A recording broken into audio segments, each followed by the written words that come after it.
Alright, so I got 2 loops of Stihl, shit, now I gotta remember what it is, 63 PD carbide chain. They're both 62 driver. I bought them both from the same place. Presumably they're the same, off the same reel of chain, although I don't know that 100%. And I wanted to compare how these cut. And so I bought both of these at the same time. The one on the right here, I have used for all of about 5 minutes. Like this one here I've used for about 5 minutes, and the other one is completely brand new. I haven't even put it on a bar yet. This one here, I have removed the hump on the drive link to make it a single raker chain, and these carbide cutters, in like as you pull them out of the box, ooh yeah, have a little lip, a little burr on the edge of the cutter. And on this one here, I have smoothed out that burr, so like your fingernail doesn't catch on the end of this one, where this one here,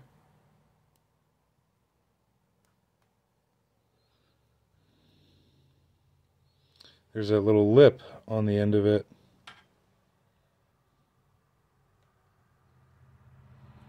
I haven't sharpened either of them. They are both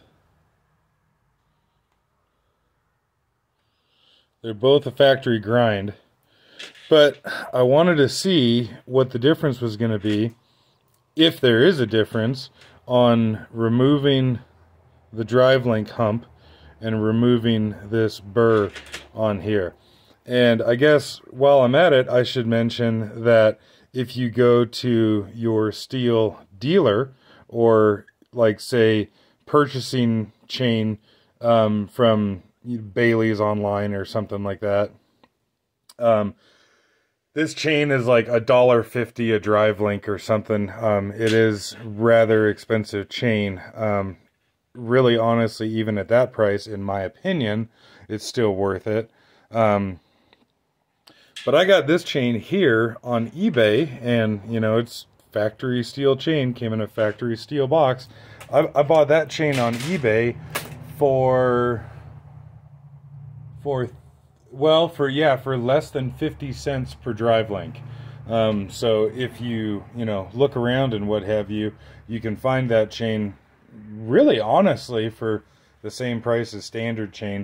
Of course, you can't necessarily, you don't always have like a steady supply of chain, and like sometimes you'll find a good deal on it like that, and then other times you go back to look and that individual seller is sold out. But just to say it, that you can actually buy the chain for pretty cheap. And gonna start out here with the single raker chain. The saw is a Stihl 250 that is essentially bone stock, other than a opened up muffler tuned to about 14,000 RPM. Actually forget if I mentioned this already, but the round of wood is a pretty green, was alive a month ago, piece of lodgepole pine, and at a couple thousand foot elevation.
now I got the stock, if you will, double raker chain on here.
So I'll only time the 4 cuts, like the first 4 cuts that I did there, because I wasn't like pushing down on the saw or anything. I was just kind of, oh, and I should say the other chain that I took the drive hump off, or the raker hump off of the drive link, I did not take the other raker down at all.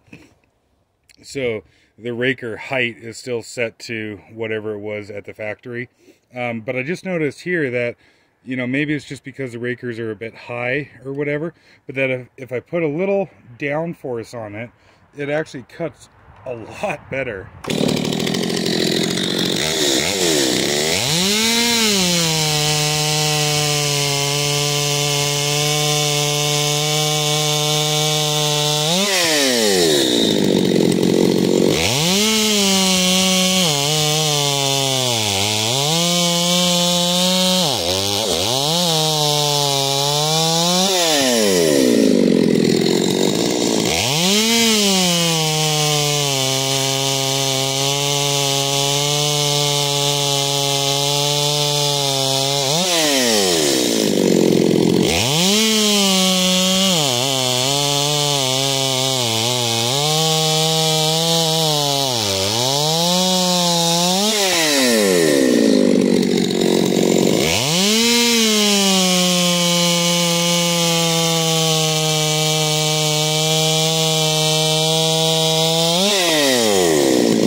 End of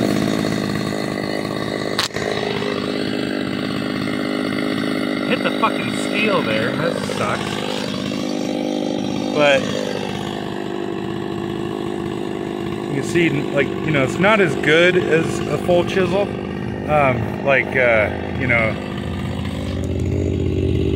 it's not as nice at wood chips as like a standard high-speed Stihl full chisel chain, but it ain't fucking bad. So, life's hard when you're an idiot. And, I mean, like, on one hand, I'm really irritated about this, because this was a fucking brand new chain. Like, you saw the very first cut with this chain. But on the other hand, I guess it's good to show you. It just sucks that, you know. Anyways, yeah, it just sucks that I just did this. But so if you know, this is the connection point here, and so if we go around and we look, there's one, that one's just got the edge taken out of it. There's one that's pretty roached. That one's gone.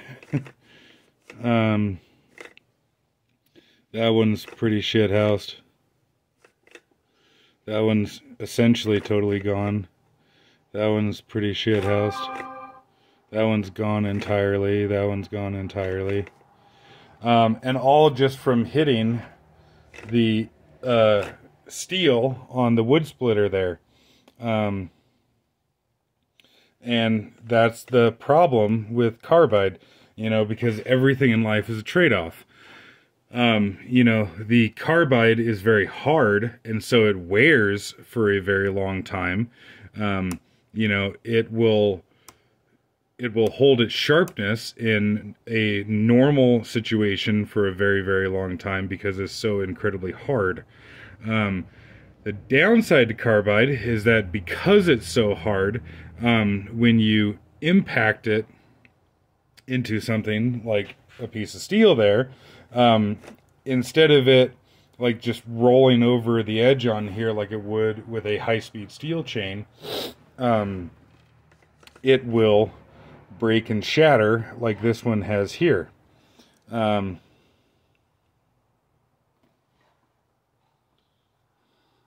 can see it's only the one side, so that cutter there is still fine. And then that one there has actually like fractured, if you will.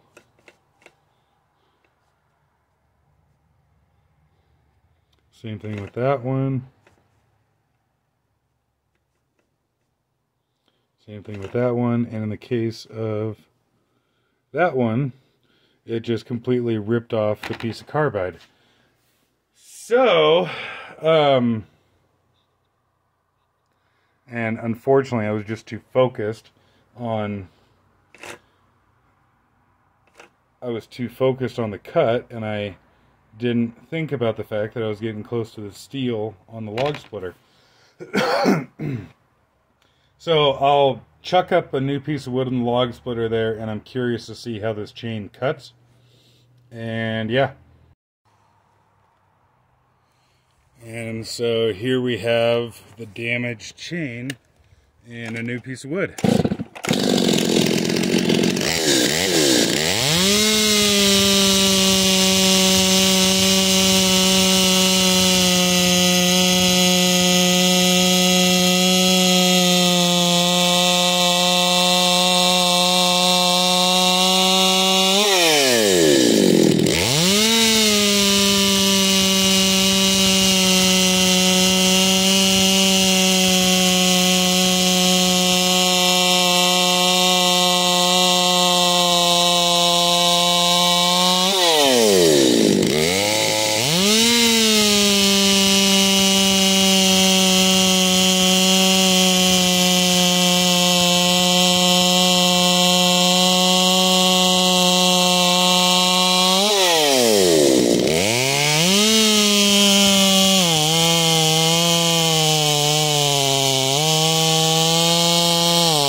Okay, well, that surprised the shit out of me.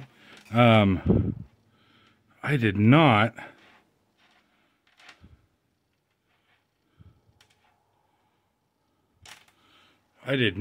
expect it to cut that well with the teeth, the cutters, that damaged. Now, obviously, that did not do as good as it should have.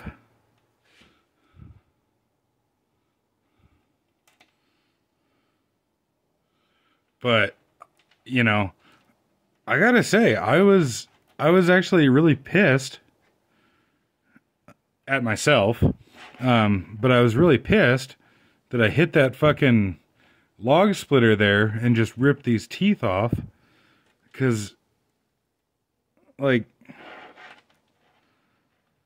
granted, I hit it pretty hard, and that would have definitely done not good things to a standard chain. And if that was a standard chain, it would have essentially rendered that chain useless until you sharpened it. But kind of just looking at it here, like, because it broke off a piece of the carbide, there's actually still a sharp edge on here. And like,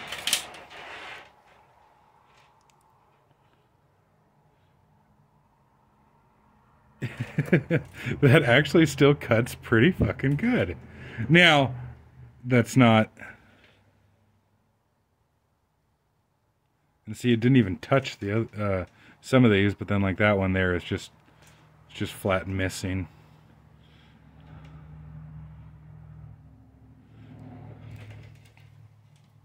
But yeah, if that happened to a standard chain, I feel like it would have rendered the chain essentially useless. Where this one here, I mean, you know, if you were, you know, out in the woods and found a fucking bullet in the tree or something like that, and it did this to it, you know, I would bet you could cut the rest of the day with it. Of course, obviously it's a good idea to, you know, have spare chains, but yeah, I'm half tempted to leave the chain as is, but I mean, it kind of cuts like shit. I think what I'm going to do is, I'll pull the cutters off of it. I'll pull all the cutters off of the chain, and I will keep the cutters as spares. Like, okay, maybe not that one, but, you know, I don't know, like half the right side cutters are still in good shape. So I'll pull all the cutters off and keep them as spares for other chains. And see, like that one there, I gotta...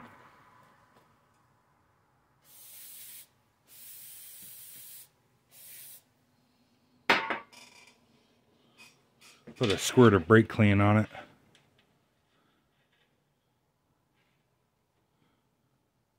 Yeah, see, it definitely damaged that cutter, but you could, you know, now that I have the tooling for it, I could just sharpen that cutter again and still use it.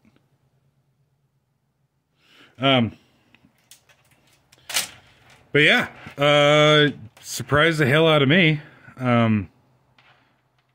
So there you go.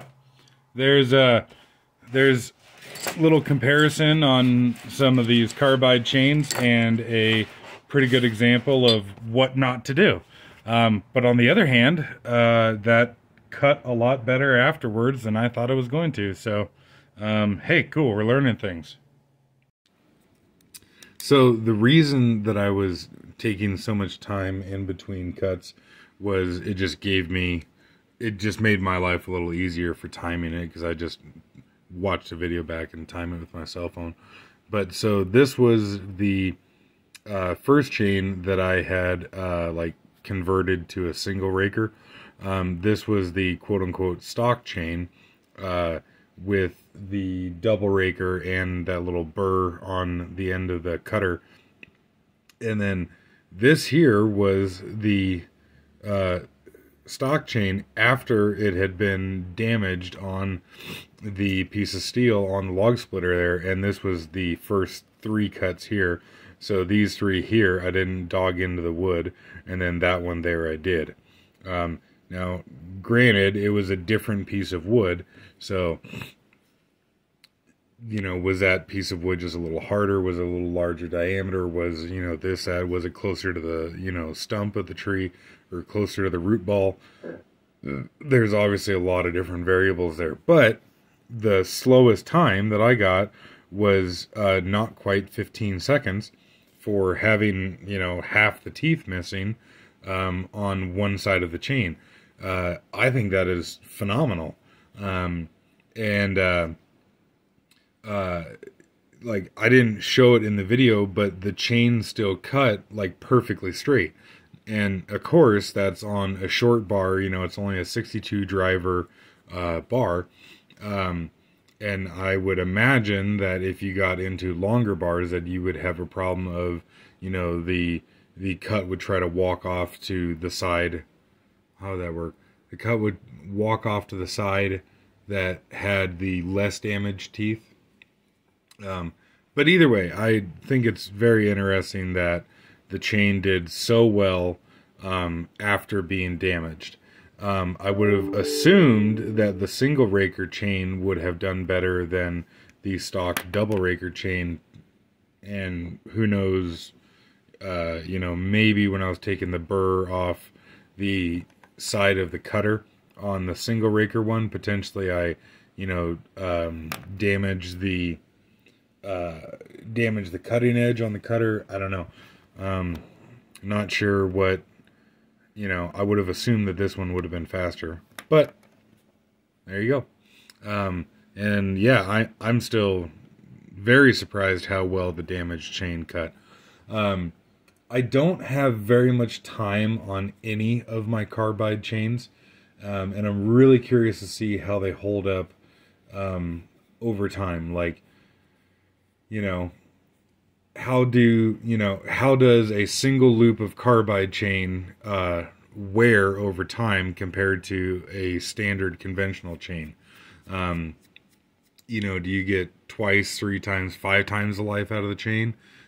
Or is it because it's, you know, like more susceptible to damage, that they kind of end up lasting the same lifespan? Because, you know, the carbide, and I know I kind of already talked about this already, but I guess I like wanted to word it a little bit differently. The carbide will last much longer as far as the chain just wearing out, you know, from there being like, you know, from the chain will last much longer between getting dull before the, you know, edge of the cutter rolls over. But because, you know, the carbide is so hard, it is very susceptible to impact damage in the same way that a carbide cutting insert on, say, like a lathe or something like that, if you don't shock load it, if you don't do a interrupted cut, you know, you have just nice, you know, smooth cut on it. A carbide cutter on a lathe will last much longer than a high-speed steel cutter. However, a high-speed steel cutter is better at dealing with a interrupted cut. And you know, with chainsaw chain, and also with a machine tool, the high-speed steel version will like roll over the cutting edge, and essentially just dull out, where it seems like that carbide chain fractures. I don't know, maybe that's reiterating what I already said, and maybe it doesn't need to be said or make any sense, but yeah, as I get more use and wear and what have you on the carbide chain, I will continue to make videos about it.